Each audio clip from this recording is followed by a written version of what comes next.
The night air felt different somehow as Eliza Chen made her way through the employee entrance of Blackwood Tower. Maybe it was the unusual commotion coming from the top floor, or perhaps it was simply her exhaustion after picking up an extra shift to cover her rent this month.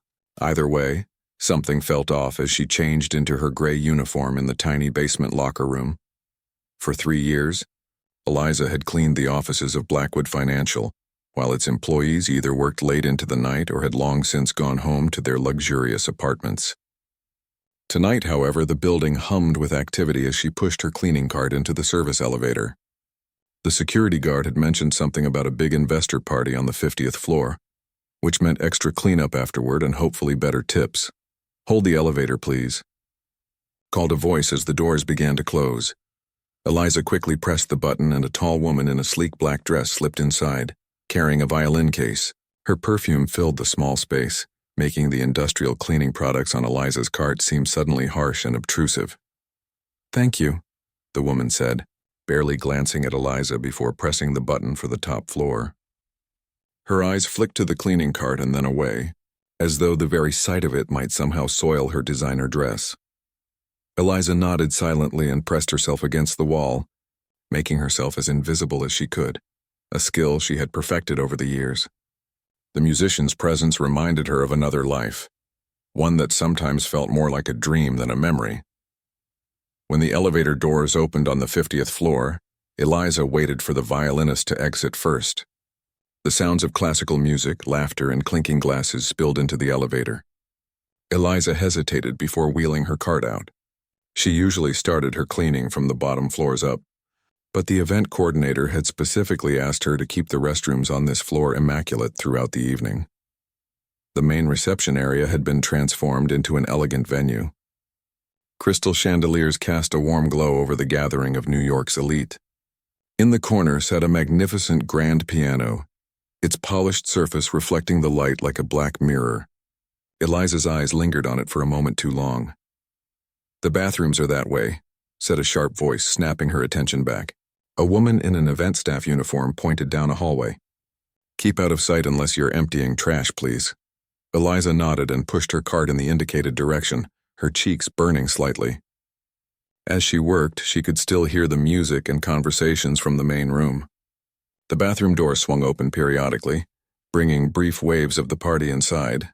"Did you see how Reed looked at the governor?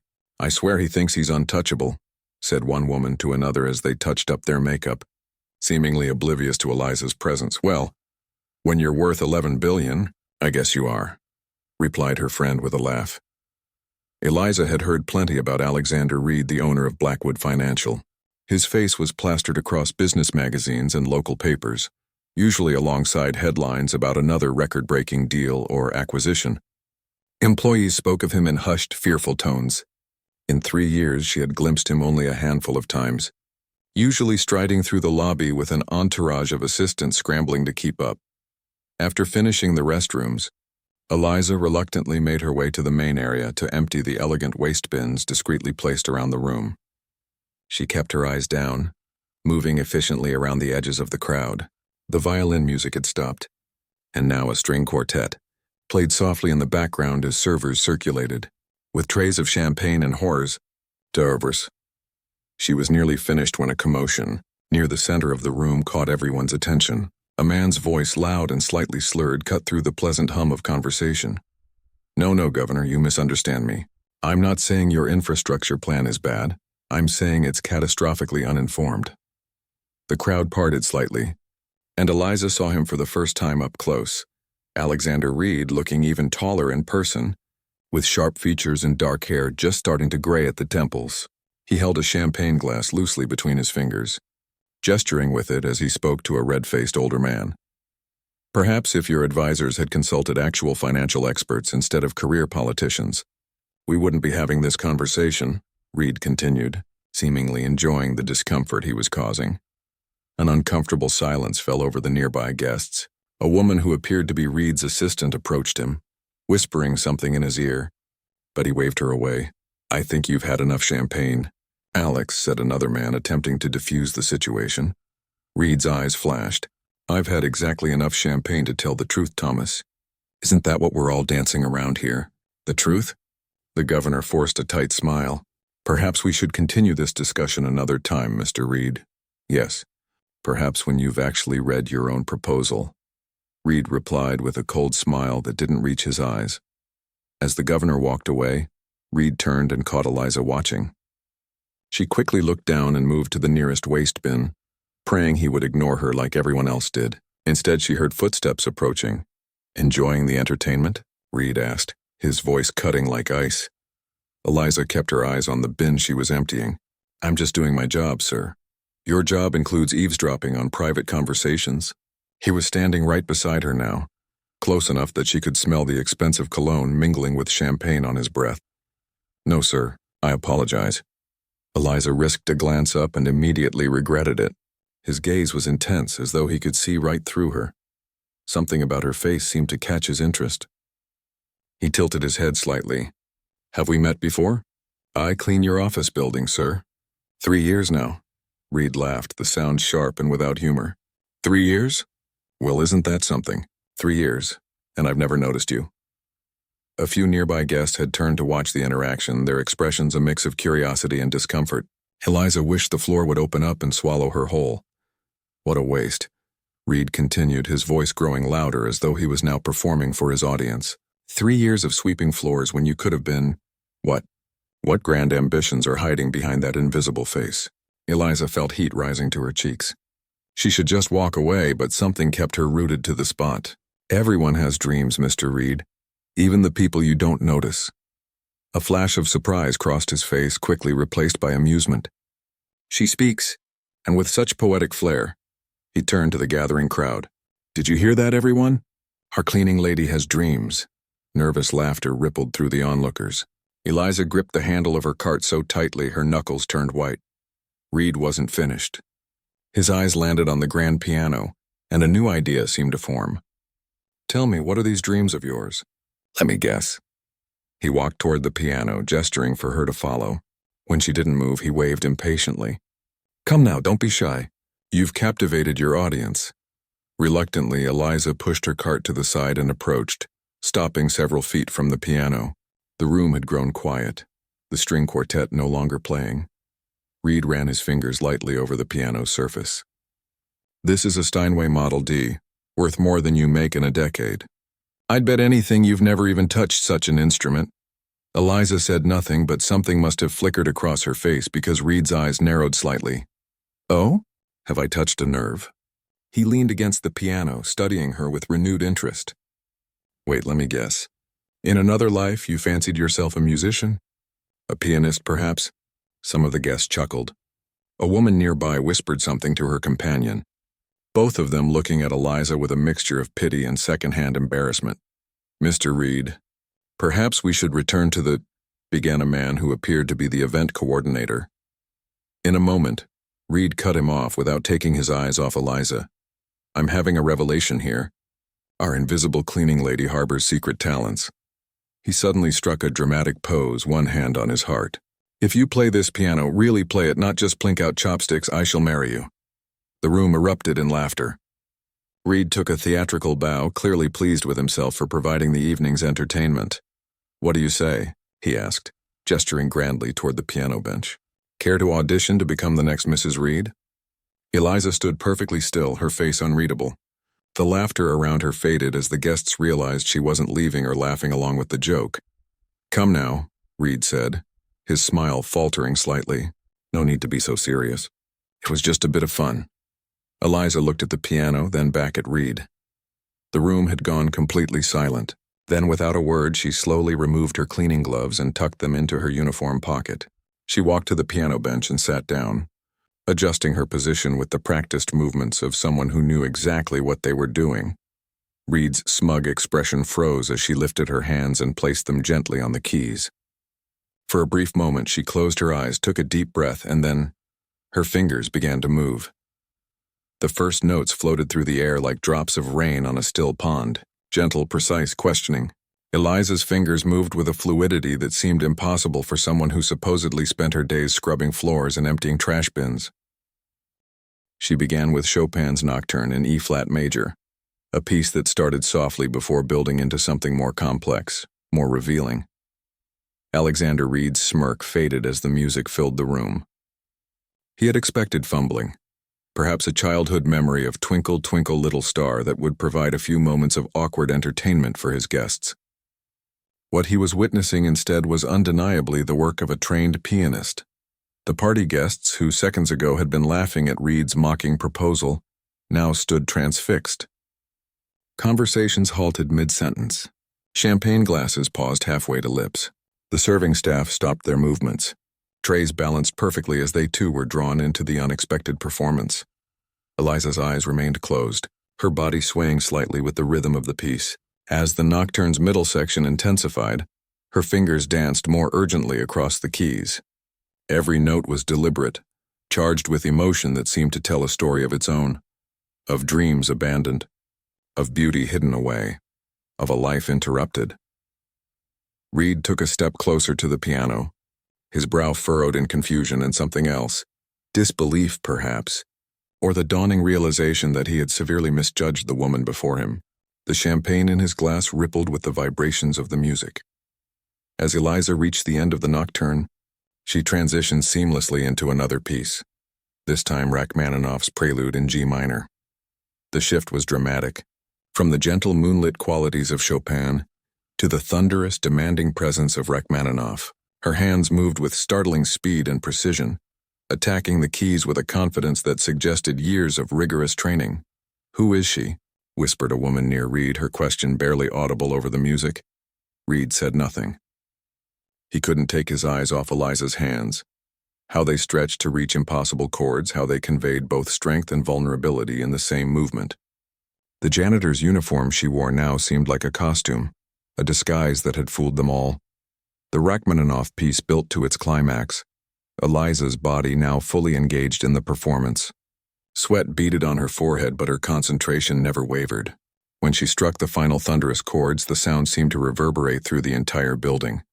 For 3 heartbeats, the room was completely silent. Then, someone began to clap. Others quickly joined in until the applause filled the space where the music had been. Some guests exchanged glances of astonishment. Others simply stared at Eliza, trying to reconcile the woman in the janitor's uniform with the artist they had just witnessed. Eliza opened her eyes slowly, as though waking from a dream. For a brief moment, her face showed a flash of pure joy, the expression of someone who had returned home after a long absence. Then, seeming to remember where she was and why, her features settled back into careful neutrality. She stood from the piano bench with quiet dignity. Without looking at anyone, she walked back to her abandoned cleaning cart. The crowd parted for her like water, some reaching out as if to touch her, to verify she was real. Reed hadn't moved from his spot near the piano. His face had drained of color, the earlier arrogance replaced by something unreadable. He watched as Eliza put her cleaning gloves back on with methodical care.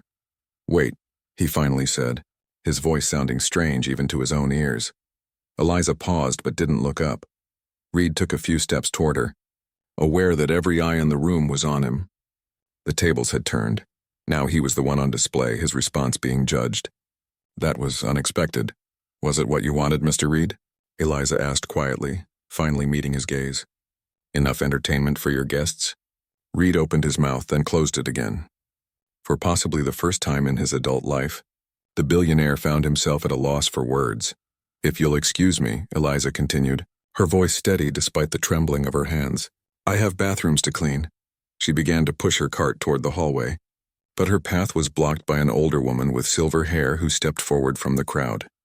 "My dear," the woman said, her eyes bright with emotion. "That was Rachmaninoff's Prelude in G minor. You played it perfectly, better than most professionals I've heard." Eliza nodded slightly. "Thank you. I'm Victoria Winters. I sit on the board of the New York Symphony." The woman reached into her clutch and produced a business card. "I'd like to speak with you when you have a moment." Hesitantly, Eliza accepted the card, tucking it into her pocket. More guests were approaching now, their earlier condescension replaced by eager curiosity. "Where did you study? Do you perform regularly? Why are you working as a—" "Please," Eliza said, raising a hand to stop the questions. "I need to get back to work." Reed finally seemed to recover his composure. He moved through the crowd with purpose, coming to stand directly in front of Eliza. "Your shift is over," he said, his tone making it clear this wasn't a suggestion. Eliza frowned. "I still have 3 floors to—" "I own the building," Reed interrupted. "I decide when your shift ends." He turned to the event coordinator. "Make sure Ms. Chen," Eliza provided reluctantly. "Make sure Ms. Chen is paid for a full night's work." Reed's eyes never left Eliza's face. "And find someone else to finish her rounds." The coordinator nodded quickly and hurried away. The guests watched the exchange with unconcealed interest, whispering among themselves. Some had already taken out their phones, no doubt sharing the unexpected drama with friends who had missed it. "Mr. Reed," Eliza began, her voice low but firm. "I don't need your charity or your attention. What I need is my job." "This isn't charity," Reed replied, matching her tone. "This is—" He paused, searching for the right word. "This is a conversation I'd like to have. Privately." Something like amusement flickered in Eliza's eyes. "A conversation? About your proposal, perhaps?" Reed's face colored slightly at the reminder of his mockery. Several nearby guests chuckled nervously. "About music," he said more carefully. "About why someone who plays like you do is pushing a cleaning cart in my building." Eliza considered him for a long moment. The room around them seemed to fade away, the crowd becoming a distant backdrop to the silent assessment taking place between them. "Fine," she finally said. "A conversation, but not tonight." Reed nodded once, then gestured toward a quiet corner of the room. "Tomorrow, then. My office, noon. I'll make sure they let you up." A server approached with a tray of fresh champagne. Reed took 2 glasses, offering one to Eliza. She looked at it for a beat before accepting, her cleaning glove incongruous against the delicate crystal. "Two unexpected talents," Reed said, raising his glass slightly. Eliza didn't drink. "You should finish your party, Mr. Reed. Your guests are waiting." Indeed, the governor whom Reed had insulted earlier was watching the exchange with unconcealed interest. Other important guests were clearly hoping for a chance to speak with the billionaire now that the entertainment had concluded. "They can wait," Reed said. But Eliza was already setting down her untouched champagne and moving toward the service elevator. As the doors closed behind her, Eliza leaned against the wall and closed her eyes, her heart pounding in her chest. She pulled off her gloves and looked at her hands. Pianist's hands, her teacher had once called them. Hands that had betrayed her tonight by remembering what they could do. By playing music she had forbidden herself to even think about for years. In her pocket, Victoria Winter's business card seemed to burn against her leg. And now there was tomorrow's meeting with Reed to consider. After 3 years of invisibility, she had managed to attract the attention of not only a powerful billionaire, but also someone connected to the very world she had tried to leave behind. The elevator dinged as it reached the basement level. Eliza straightened her uniform and stepped out, leaving her cleaning cart behind. Tonight had changed something, broken open a door she had carefully sealed shut. As she gathered her belongings from the locker room, she couldn't decide whether to feel terrified or exhilarated. Perhaps, she thought as she stepped out into the cool night air, it was possible to feel both at once. Sleep didn't come easily to Eliza that night. Her small apartment felt even more cramped than usual, the walls closing in with memories she'd tried to bury. In the corner sat an upright piano, draped with a sheet that hadn't been removed in years. She avoided looking at it as she paced the worn carpet, Victoria Winter's business card still clutched in her hand. By morning, dark circles shadowed her eyes, but she'd made her decision. She wouldn't go to Reed's office. She wouldn't call the symphony board member. She would simply return to Blackwood Tower and ask for her regular shift back. Playing last night had been a mistake, a moment of pride she couldn't afford. But as she dressed in her only pair of decent slacks and a simple blouse, a notification chimed on her phone. It was a text from her supervisor. Mr. Reed's office called. "You're expected at noon. Don't be late." Eliza stared at the message, her heart sinking. If she didn't show up, she'd likely lose her job altogether. With rent due next week and her sister's medical bills piling up, she couldn't risk unemployment. She glanced at the clock. 10:30 a.m. Just enough time to get there. The morning sun glinted off Blackwood Tower as Eliza approached the main entrance instead of the service door she usually used. The security guard did a double take as she presented her employee ID. Ms. Chen? I almost didn't recognize you, he said, handing her a visitor badge. Mr. Reed's office is expecting you. 50th floor. The main lobby was all marble and glass with a massive installation of twisted metal that probably cost more than she'd make in a lifetime. Executives in tailored suits strode purposefully across the polished floor, most of them not sparing her a glance. How different it felt to walk among them rather than wait until after hours to clean up their coffee cups and takeout containers. The executive elevator moved with silent efficiency. When the doors opened on the 50th floor, Eliza found herself facing a sleek reception area where a woman with a perfect blonde bob looked up from behind a curved desk. Ms. Chen, Mr. Reed is on a call. Please have a seat. She gestured to a seating area of low leather chairs. Can I get you anything? Water? Coffee? No, thank you, Eliza said quietly, perching on the edge of one of the chairs. The leather was butter-soft beneath her fingertips. On the wall hung framed magazine covers featuring Reed's face alongside headlines about business domination and financial genius. 20 minutes later, a door opened and two men in suits exited, talking in low, serious tones. They barely glanced at Eliza as they passed. He'll see you now, the receptionist said, gesturing toward the open door. Reed's office was larger than Eliza's entire apartment, with floor-to-ceiling windows offering a panoramic view of the city. One wall displayed an impressive collection of modern art. Another held bookshelves filled with leather-bound volumes that looked untouched. Reed himself stood behind a massive desk of dark wood, his back to the door as he looked out at the skyline. Close the door, he said without turning around. Eliza did as instructed, then stood awkwardly, unsure whether to approach or wait to be invited further. Do you know what I did last night after the party? Reed asked, still facing the window. Eliza remained silent. I went home and looked you up. He finally turned, fixing her with the same intense gaze from the night before. Eliza Chen, graduated top of her class from Juilliard 8 years ago. Winner of the International Chopin competition at age 20, described by critics as a once-in-a-generation talent with a promising career ahead. And then, nothing. He picked up a tablet from his desk, swiping through what she assumed were articles about her. You disappeared from the music world completely. No performances, no recordings, no teaching positions. It's like you vanished. He looked up, his expression unreadable, until you turned up cleaning my building. Eliza's throat felt dry. Is that why you called me here? To satisfy your curiosity about the janitor who can play piano? Partly, Reed admitted, setting down the tablet. But also because of this. He turned his computer screen toward her. On it was a video of her performance from the previous night. The angle suggested it had been taken by someone's phone from the side of the room. The view count already showed over 100,000. Someone posted it online last night, Reed explained. It's gone viral. Billionaire mocks janitor who turns out to be musical genius. Not exactly the publicity I was hoping for. Eliza felt a chill run through her. I know you didn't post it, Reed interrupted. But it's out there now. People are asking questions. About you. About me. He gestured to a chair in front of his desk. Please sit down.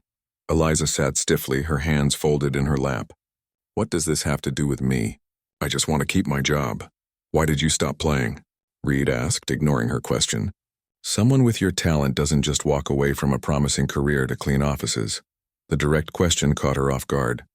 No one had asked her that in years. Most people in her current life had no idea about her past. Life happens, she said finally. Not everyone gets to follow their dreams. Reed studied her face. That's not an answer. It's the only one you're getting. Eliza met his gaze steadily. Mr. Reed, I appreciate that you're interested in my situation, but I don't owe you my life story. If you called me here to fire me because of that video, just say so. Something like respect flickered in Reed's eyes. I'm not firing you. In fact, I'm offering you a different position. What position? Personal pianist. When Eliza's eyebrows shot up, he quickly added, for events, business dinners. Blackwood hosts dozens of gatherings each year. Having live music performed by someone of your caliber would be an asset. You're offering me a job as entertainment. Reed frowned. I'm offering you a chance to play again, at 5 times your current salary. Eliza's heart skipped a beat at the figure, but she kept her expression neutral. Why would you do that? Reed leaned back in his chair. seeming to consider his answer carefully. Let's call it investment in talent. Let's call it damage control for that video, Eliza countered. A smile tugged at the corner of Reed's mouth. That too. He stood and walked to the window again. Ms. Chen, I've built my fortune by recognizing value where others don't see it. You have an extraordinary gift that's being wasted. I'm simply offering a mutually beneficial arrangement.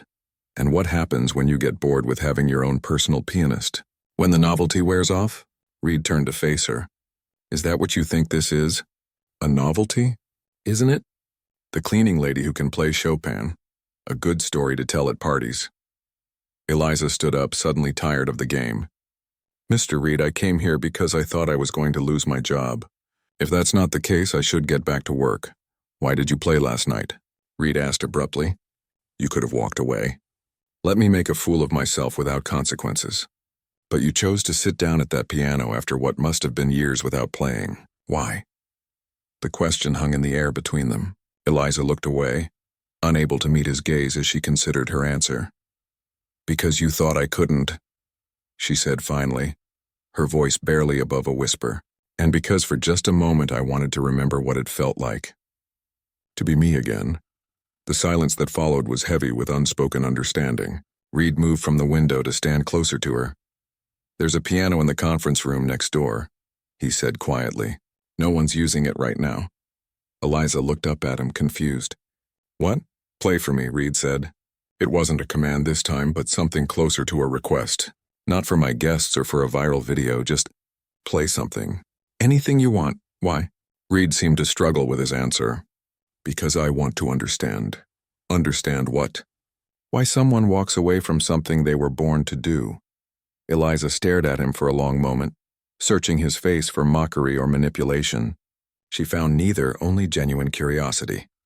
One piece, she said finally. And then you'll let me get back to my regular job? Reed nodded. If that's what you still want after.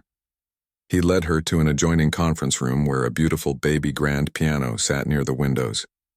The room was empty, the long table cleared of any papers or laptops. Eliza approached the instrument cautiously, as if it might disappear if she moved too quickly. Her fingers hovered over the keys without touching them. What would you like to hear? She asked, not looking up. Whatever you need to play, Reed answered, taking a seat several feet away. Eliza closed her eyes for a moment, then began to play. Not Chopin or Rachmaninoff this time, but something gentler, more personal. Debussy's Clair de Lune flowed from her fingers, each note carrying years of emotion she had locked away. Reed watched in silence as sunlight streamed through the windows, illuminating Eliza's face. For the first time since they'd met, he saw her not as a curiosity or a problem to solve, but as a person with depths he couldn't begin to fathom.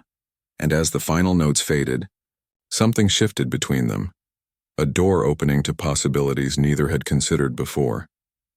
The next few weeks passed in a blur for Eliza. After their meeting in the conference room, Reed had insisted on his offer. She would play at Blackwood's corporate events while continuing her regular cleaning shifts if she wanted. The salary he proposed was more than enough for her to quit her second job at the diner and still have money left over for her sister's treatments. It's not charity, Reed had said firmly when she hesitated. It's business. Your talent has value. So here she was, sitting at the grand piano in Blackwood's main reception area, playing soft classical pieces as executives and clients mingled over cocktails. She wore a simple black dress now instead of her gray uniform, a compromise she'd insisted on when Reed's assistant had arrived at her apartment with a rack of designer clothes. I'm not a doll for you to dress up, she'd told Reed later that day. I'll play your piano, but I'm still me. He'd looked at her with that curious expression he often wore now when they spoke, part frustration, part fascination. I never suggested otherwise. From her position at the piano, Eliza could observe Reed as he moved through the crowd with practiced ease. He was different here than he had been at that first party, more controlled, less arrogant. Occasionally he would glance in her direction, a silent acknowledgement passing between them. As the evening wound down and the last guests departed, Eliza began gathering her sheet music. She'd started bringing her own selections to these events, gradually reacquainting herself with pieces she hadn't played in years. That was Schubert tonight, wasn't it? Reed asked, approaching the piano with 2 glasses of water. He handed one to her. Different from your usual repertoire. Eliza accepted the glass with a small nod. You've been paying attention? I listen. He leaned against the piano, loosening his tie slightly. Though I admit my knowledge of classical music was limited before you came along. And now? Now I'm learning. He smiled, a genuine expression that still caught her off guard when it appeared. My driver thinks I've lost my mind. The car used to be filled with business calls and stock reports. Now it's all symphonies and concertos. Eliza felt an unexpected warmth at the thought of Reed listening to classical music because of her. She quickly pushed the feeling aside. The guests seemed impressed tonight. They always are. Reed studied her face for a moment. But you're not playing for them, are you? Not really. Eliza looked down at the keys. I play for the music. You played the Chopin piece differently tonight, he observed. The one you performed at the investor party. It was more. I don't know the technical term. Restrained, perhaps? Measured, Eliza corrected. Less emotional. Why? She met his gaze steadily. Because last time I was proving a point, tonight I was just doing my job. Reed frowned slightly. Is that all this is to you? A job? Before she could answer, the elevator doors opened and the cleaning crew arrived to reset the space. Eliza recognized her former co-workers, nodding politely as they began their work.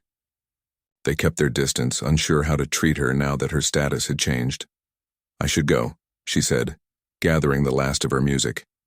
I'll walk you out, Reed offered. They rode the elevator down in silence, an unspoken question hanging between them. When they reached the lobby, Reed spoke again. Victoria Winters has been asking about you. She's called my office 3 times. Eliza tensed. What did you tell her? That you're not interested? He paused. Are you?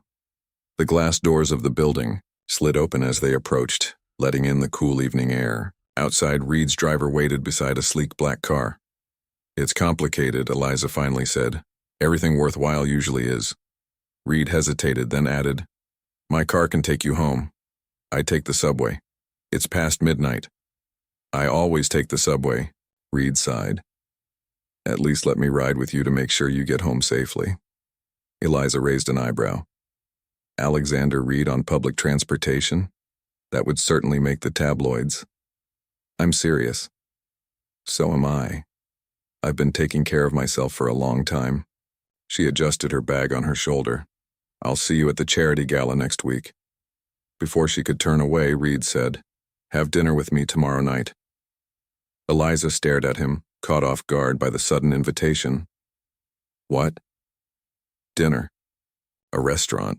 The kind of place where people sit and eat food while having conversations. His attempt at humor couldn't quite mask the unexpected vulnerability in his expression. Why? Because I want to understand you better. You're my employer, Mr. Reed. Alexander, he corrected. And yes, technically I am. But I'd like to think we're also something approaching friends. Friends. The word sounded strange in reference to the man who had publicly mocked her just weeks ago. And yet, things had changed between them. The daily text messages asking about her music selections. The books on classical composers that had appeared on her cleaning cart with notes scribbled in the margins. The way he actually listened when she spoke, as if her words mattered. One dinner, she conceded, as friends. The smile that spread across his face made him look years younger. I'll text you the details. Eliza nodded and walked away, feeling his eyes on her back until she turned the corner toward the subway entrance. Her small apartment felt especially quiet that night. After changing into worn pajamas, she found herself standing before the sheet-covered piano in the corner. Slowly, she reached out and pulled the fabric away, revealing the old upright her parents had scraped together their savings to buy when she was 12. Dust coated the keys, but when she pressed one gently, the note rang true. The piano had been her constant companion through childhood, through Juilliard, through the competitions and recitals that had once defined her future, until everything fell apart. Eliza sank onto the bench, memories washing over her. Her sister's diagnosis, the mounting medical bills, their parents' deaths in the car accident on the way to her biggest concert, the impossible choice between her career and her only remaining family member. Her phone buzzed with a text message. It was from Reed. Reservations at 7, casual dress. The food matters more than the atmosphere. A small smile tugged at her lips despite herself. Another message followed. Also, I found a recording of your Carnegie Hall debut from 8 years ago. You played with your whole heart then. I hope you find your way back to that. Eliza's hand trembled as she set down the phone. How had he found that recording? And why did it feel like he could see right through the walls she'd built around herself? The next evening she arrived at the restaurant 10 minutes early, dressed in simple black pants and a blue blouse, the nicest outfit she owned besides her performance dress. The place was small and unassuming, tucked between a bookstore and a flower shop on a quiet street in the village. Inside, the lighting was warm, the tables spaced comfortably apart. No white tablecloths or crystal glasses, just good food and quiet conversation. Not at all what she had expected from a billionaire's dinner invitation. Reed was already there, seated at a corner table, wearing dark jeans and a gray sweater instead of his usual tailored suit. He stood when he saw her, a genuine smile lighting up his face. You came, he said, as if he'd half expected her to change her mind. I said I would. She took the seat across from him, noting the lack of other diners nearby. Did you buy out the restaurant? Just requested a quiet table. He handed her a menu. The chef here makes the best risotto in the city. No pretension, just perfect execution. As they ordered and began to eat, the conversation flowed more easily than Eliza had anticipated. Reed asked about her favorite composers, actually listening to her explanations of why Debussy spoke to her more than Mozart. She found herself asking about his business, surprisingly interested in his description of a renewable energy project he was passionate about. It wasn't until they were sharing a dessert, a simple but perfect tiramisu, that Reed finally broached the subject they'd been circling all evening. The video of you playing has over 2 million views now, he said carefully. People are asking questions about why someone with your talent disappeared, about what happened. Eliza set down her fork. And you want to know too? Yes, he admitted, but not for the reasons you might think. What reasons would those be? Reed considered his words before speaking. I've spent my life building things, companies, buildings, wealth, all the while believing that success was measured by what you accumulate. He leaned forward slightly. But you had everything I would consider success, recognition, talent, a future doing what you love. And you walked away from it. It challenges everything I've built my life around. Eliza was silent for a long moment. Sometimes we don't choose our paths. Sometimes they choose us. Tell me, he said softly. Please. And so, over the remains of their dessert, Eliza told him about the night her world had shattered, how her parents had been rushing to see her Carnegie Hall debut when their car was hit by a drunk driver, how she'd played the entire concert not knowing they were already gone, how she'd left the stage to thunderous applause only to find the police waiting for her backstage. My sister was all I had left, she explained, her voice steady despite the pain in her eyes. She needed specialized medical care, the bills kept piling up. My career was just beginning. The pay for classical pianists isn't what people think. So I made a choice. Reed sat in silence as Eliza finished her story, her words hanging in the quiet space between them. Outside the restaurant's windows, rain had begun to fall, painting the street with reflections of neon signs and streetlights. My sister Lily needs ongoing care, Eliza continued, her fingers absently tracing patterns on the tablecloth. The accident left her with brain damage. She lives in a specialized facility upstate. Everything I make goes to keeping her there, where she's safe and cared for. And your music? Reed asked softly. Eliza gave a small, sad smile. It felt wrong somehow, playing while my parents were gone and my sister was suffering, and there simply wasn't time anymore. Between working multiple jobs and visiting Lily, the hours of practice needed to maintain that level. It became impossible. Reed nodded slowly, understanding in his eyes. Thank you for telling me. Now you know why I disappeared. She straightened her shoulders slightly as if preparing for judgment. Instead, Reed surprised her. May I meet her someday? Your sister? The question caught Eliza off guard. You want to meet Lily? If you'd allow it. His expression was earnest, without a trace of the arrogance she'd seen that first night. Why? Because she matters to you. Reed said it simply, as if it were the most obvious thing in the world. Something shifted between them in that moment.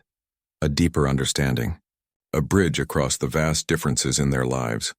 The rain had intensified when they finally left the restaurant. Reed's driver waited at the curb with an umbrella, but Reed waved him away and hailed a taxi instead. I'll see you home, he said to Eliza, holding the taxi door for her. This time, she didn't protest. The weeks that followed brought changes neither of them could have anticipated. Reed began accompanying Eliza on her weekend visits to see Lily, bringing books and small gifts that showed he'd been paying attention to Eliza's stories about her sister's likes and dislikes. Lily, with her gentle smile and childlike wonder, took to Reed immediately. She delighted in his visits, especially when he brought his tablet loaded with videos of Eliza's performances at Blackwood events. You play so pretty now, Lily told Eliza one afternoon, her speech slightly slurred but her meaning clear, like before. Eliza had looked up in surprise. You remember me playing before? Lily nodded enthusiastically. At the big place, with the shiny roof. Carnegie Hall, Reed said quietly. Yes. Lily clapped her hands. Mommy and Daddy were so proud. Eliza's eyes filled with tears. I didn't think you remembered. I remember the happy, Lily said, reaching for her sister's hand. You need more happy, Liza. On the drive back to the city that evening, Eliza was quieter than usual. Reed respected her silence, looking out at the passing landscape as dusk settled over the Hudson Valley. She's right, you know, Eliza finally said as the city skyline came into view. I've been so focused on surviving that I forgot about living. Reed turned to her. What do you want, Eliza? Beyond taking care of Lily, beyond paying the bills, what do you want for yourself? It was a question she hadn't allowed herself to consider in years. I don't know anymore, she admitted. For so long it was just about getting through each day. Perhaps it's time to find out, he suggested. The next day, a letter arrived at Eliza's apartment. Inside was an invitation to audition for a special performance with the New York Symphony, a showcase of rediscovered talent that Victoria Winters was organizing. Did you arrange this? Eliza asked Reed when he called that evening. I may have mentioned to Victoria that you might be ready to reconsider her offer, he replied, but the invitation is based entirely on your talent, not my influence. Eliza stared at the elegant card. I don't know if I'm ready. You don't have to be ready. You just have to be willing to try. The preparation for the audition consumed Eliza's evenings. She removed the sheet from her old upright piano permanently, spending hours reconnecting with the instrument that had once been an extension of herself. Some nights Reed would sit quietly in her small living room, working on his laptop while she practiced, occasionally looking up with an expression of wonder as she played. You don't need to babysit me, she told him one evening. I'm sure you have more important things to do than listen to me repeat the same passage 50 times. Reed closed his laptop. Nothing more important than this. The morning of the audition arrived with golden autumn light streaming through Eliza's windows. She stood before her closet, staring at the black performance dress she hadn't worn in years. A knock at her door revealed Reed holding a small box. I thought you might want this today, he said, handing it to her. Inside was a simple silver bracelet with a tiny piano charm. It's beautiful, she whispered. For luck, he said. Though you don't need it. The symphony hall was intimidating in its grandeur. Eliza's hands trembled slightly as she approached the stage where the selection committee waited. Victoria Winters gave her an encouraging nod, while the other judges watched with professional curiosity. Whenever you're ready, Ms. Chen, Victoria said. Eliza sat at the magnificent concert grand, its surface gleaming under the stage lights. She placed her hands on the keys, took a deep breath and began to play. She had chosen Bach's Goldberg variations, a piece that required both technical perfection and emotional depth. As she played, the years of absence fell away. Her body remembered what her mind had tried to forget: the joy of creating something beautiful, the freedom of expressing what words could not say. When she finished, there was a moment of profound silence before Victoria stood, applauding with tears in her eyes. "Welcome back, Eliza," she said simply. In the weeks that followed, news of Eliza's rediscovery spread through the classical music world. Interviews and feature articles told the story of the prodigy who had disappeared and returned. Some mentioned the viral video from Blackwood Tower, though Reed had managed to keep most of the details private. The night of the showcase performance arrived with all the anticipation of a major cultural event. Backstage at Carnegie Hall, Eliza peered through the curtain at the packed house. In the front row sat Lily in a new dress, her caretaker beside her. Next to them was Reed, looking uncharacteristically nervous. 5 minutes. "Ms. Chen," the stage manager said. Eliza nodded, smoothing her hands over her gown, a midnight blue creation that Reed had insisted on having made for her despite her protests. The silver bracelet gleamed at her wrist. "You belong out there," Reed had told her earlier that day. "This is who you are." As she took her place on the stage to thunderous applause, Eliza felt a sense of homecoming. The lights dimmed except for the spotlight on her and the piano. She began to play Chopin's Ballade No. 1 in G minor, the same piece she had been scheduled to perform the night her parents died. This time, she played not with the technical brilliance of a prodigy with something to prove, but with the emotional depth of someone who had known both loss and love. Each note carried the story of her journey, the pain, the struggle, and finally the return to herself. When the final note faded, the audience rose in a standing ovation that seemed to shake the very foundations of the hall. Through her tears, Eliza could see Lily clapping wildly, and beside her, Reed standing tall, his face filled with pride. Later that night, as the celebration wound down and the concert hall emptied, Eliza found herself alone on stage with Reed. He approached the piano, running his fingers lightly over its surface. "How does it feel?" he asked. "To come full circle?" "Not quite a circle," she replied. "More like a spiral. I'm back where I started, but different. Stronger, maybe." Reed nodded, understanding in his eyes. Lily loved every minute. "The care facility director said she hasn't stopped talking about her famous sister." Eliza smiled. "I couldn't have done this without you, you know." "Yes, you could have," Reed said firmly. "You just needed to remember who you are." They stood in comfortable silence for a moment, the empty concert hall around them like a cathedral to music. "Do you remember what you said that first night?" Eliza asked suddenly. "At the party?" Reed winced slightly. "I said a lot of foolish things that night.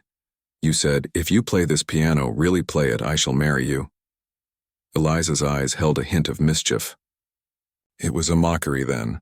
And now?" Reed asked, his voice barely above a whisper. Eliza gestured to the grand piano between them. "I've played for you many times since then. Really played." Reed moved closer, his eyes never leaving hers. "Is that a question, Eliza Chen? More of an observation?" She stepped toward him, closing the distance between them. "People who make promises should be prepared to keep them. Even foolish promises made in arrogance? Especially those." She smiled up at him. "They have the most room for transformation." Reed took her hand, his thumb brushing over the silver bracelet at her wrist. "I never thought the night I mocked a cleaning woman would be the night my life began to change. And I never thought the night I defied a billionaire would lead me back to myself." Eliza replied. Outside Carnegie Hall, snow had begun to fall, the first of the season.